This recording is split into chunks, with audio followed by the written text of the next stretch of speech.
O Brasil possui uma extensa fronteira amazônica de 9.000 quilômetros, coberta por selva e em grande parte desabitada, exceto pela presença do Exército Brasileiro.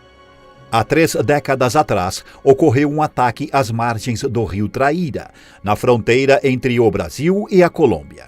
Esse incidente desencadeou uma resposta militar rápida e vigorosa por parte do Brasil.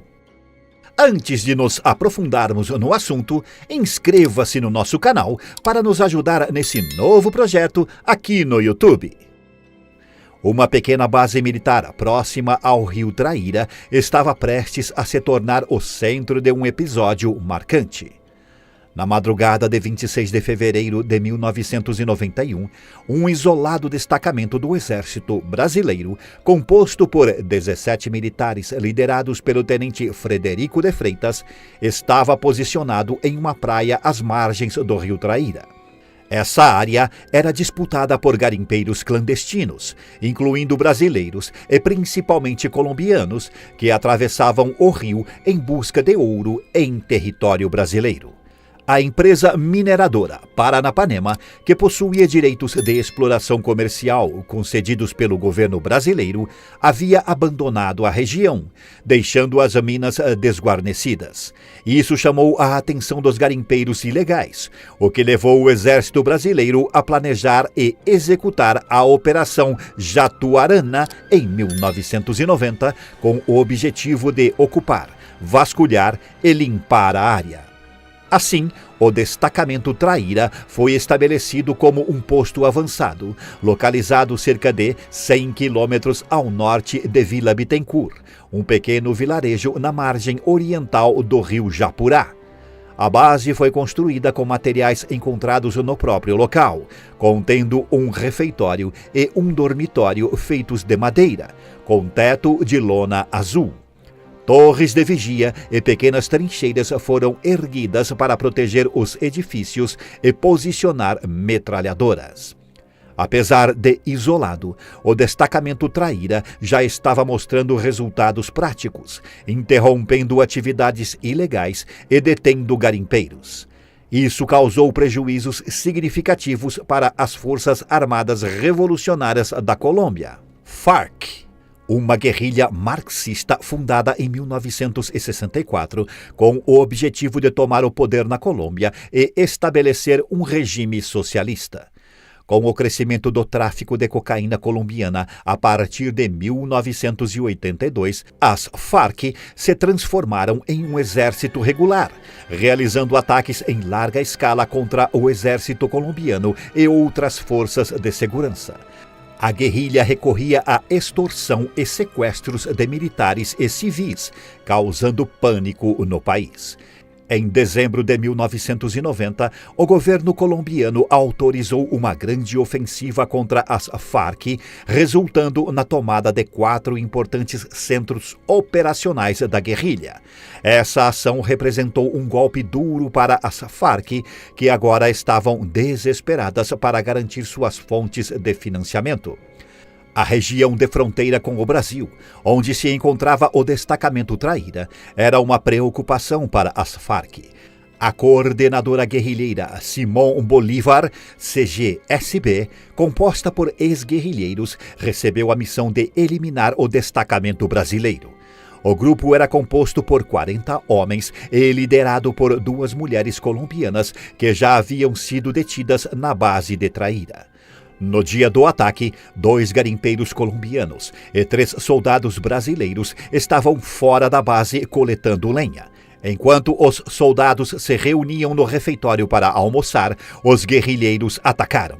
Um sniper atingiu 2 soldados brasileiros e os grupos guerrilheiros invadiram o perímetro da base, abrindo fogo contra o refeitório. Apesar da resistência dos soldados brasileiros, que foram atingidos principalmente nas pernas devido à elevação do piso do refeitório, os guerrilheiros dominaram a situação. Os feridos foram colocados sob vigilância e os guerrilheiros confiscaram todo o material do exército brasileiro, incluindo armas, uniformes, equipamentos, barcos e comida. Dias depois, sem que se soubesse da ação das FARC contra o destacamento Traíra, Somente em 1º de março, quando um novo grupamento substituto chegou à base, os feridos receberam ajuda e a informação do ataque foi transmitida ao Comando Militar Brasileiro. O presidente Fernando Collor entrou em contato com o presidente colombiano César Gaviria, obtendo autorização para perseguir os guerrilheiros dentro do território colombiano. Foi dada a luz verde para a Operação Jatuarana II, que posteriormente foi chamada de Operação Traíra. O 1º Batalhão de Forças Especiais, sediado na Brigada de Infantaria Paraquedista, foi mobilizado e enviado à região em um avião Lockheed C-130 Hércules. Os operadores especiais, altamente treinados em paraquedismo, infiltração, reconhecimento e guerra na selva, foram divididos em 4 destacamentos. Equipados com paraquedas, os destacamentos decolaram do Rio de Janeiro durante a noite, pousando em Brasília. Os militares foram informados de suas missões apenas em voo. A gravidade da situação exigia uma reação imediata, porém cautelosa, pois o conflito não era entre nações, mas com um grupo armado que não respeitava as fronteiras. Após decolar e atingir a altitude de cruzeiro, o envelope foi aberto, revelando os detalhes da operação. As forças especiais receberam a missão de infiltrar a selva amazônica na Colômbia, localizar e eliminar os guerrilheiros, além de recuperar o material roubado. Preparados para a importância da missão, eles sobrevoaram a área do Rio Traíra para reconhecimento aéreo e pousaram em Vila Bittencourt, onde estabeleceram um centro de comando. De lá, foram transportados de helicóptero para a base de Traíra, avaliaram a situação e colheram depoimentos, reorganizando as forças de defesa na região. Os destacamentos foram então infiltrados na selva, seguindo as trilhas deixadas pelos guerrilheiros. Além das forças especiais do Exército, tropas de todo o Comando Militar da Amazônia foram mobilizadas para a operação. As tropas do Comando de Fronteira dos Solimões, em Tabatinga, cidade natal dos soldados mortos no ataque, já estavam a caminho da base de Traíra, assim como contingentes de todos os batalhões do Comando Militar da Amazônia. Inicialmente, as tropas de Selva de Manaus e Belém foram mobilizadas, juntamente com outras unidades do Comando Militar da Amazônia, para reforçar a presença na região. A Força Aérea Brasileira ofereceu apoio imediato, enviando helicópteros, cargueiros e aviões equipados com metralhadoras e bombas. Nos primeiros dias da operação, as forças especiais encontraram grupos isolados de guerrilheiros na selva e houve confrontos. Guerrilheiros capturados forneceram informações sobre acampamentos das Farc na região, incluindo números e localizações. Um grupo de guerrilheiros foi localizado com uma embarcação que os operadores reconheceram como pertencente ao exército. O grupo foi atacado e capturado, e ao examinarem a embarcação, os operadores encontraram pertences pessoais dos soldados Dançan Gonçalves, identificando-os como parte da coordenação Simón Bolívar. Os prisioneiros foram interrogados e revelaram a localização do acampamento principal, situado a noroeste da base Traíra, a 5 horas rio acima e mais 2 horas de caminhada dentro do território colombiano. A informação foi repassada ao comando e, em 7 de março, uma força do 8º Batalhão de Infantaria de Selva partiu da base em direção ao acampamento inimigo. No dia seguinte, 8 de março, o acampamento, que abrigava cerca de 50 guerrilheiros, foi localizado e cercado a uma certa distância. Os observadores confirmaram, através de binóculos, a presença da maior parte do material roubado. Dessa forma, o ataque foi autorizado. Ao meio-dia, as forças brasileiras surpreenderam a guerrilha, eliminando completamente o contingente inimigo e fazendo-os pagar pela agressão da semana anterior.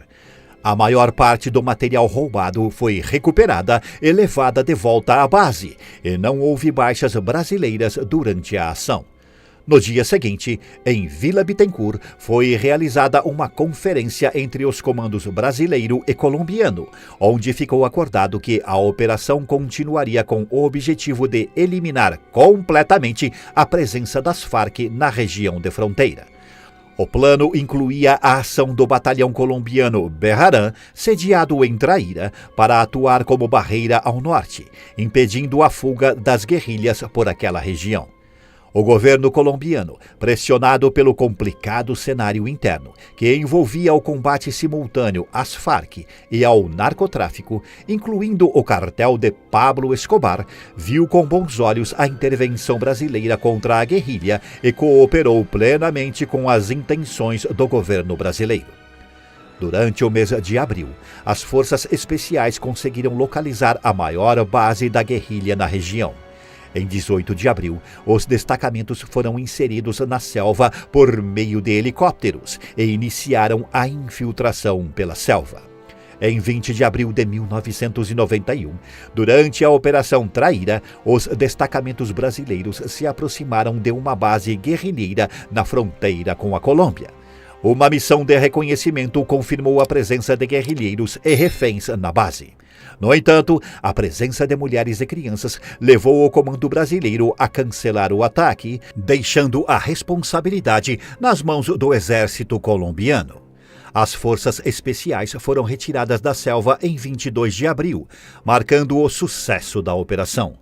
A coordenação entre as diferentes forças brasileiras permitiu uma resposta rápida e eficaz dentro dos limites legais estabelecidos pelo governo colombiano. Após a operação, a fronteira brasileira com a Colômbia não foi mais violada pela guerrilha até 2016, quando as Farc anunciaram o cessar-fogo. A Operação Traíra teve um impacto significativo no planejamento estratégico das Forças Armadas na região amazônica. O número de pelotões especiais de fronteira aumentou e o efetivo militar na região foi quadruplicado. O Comando Militar da Amazônia foi dividido em 2 comandos, e a Força Aérea Brasileira e a Marinha do Brasil expandiram suas estruturas e bases na região.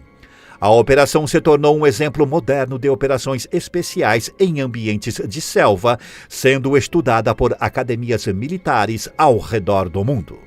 A operação fortaleceu a segurança da fronteira e influenciou as estratégias futuras das Forças Armadas na Amazônia, garantindo a proteção do território nacional e a manutenção da paz na região.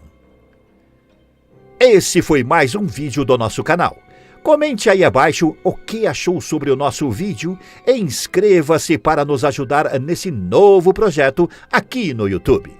Um grande abraço e até o próximo vídeo.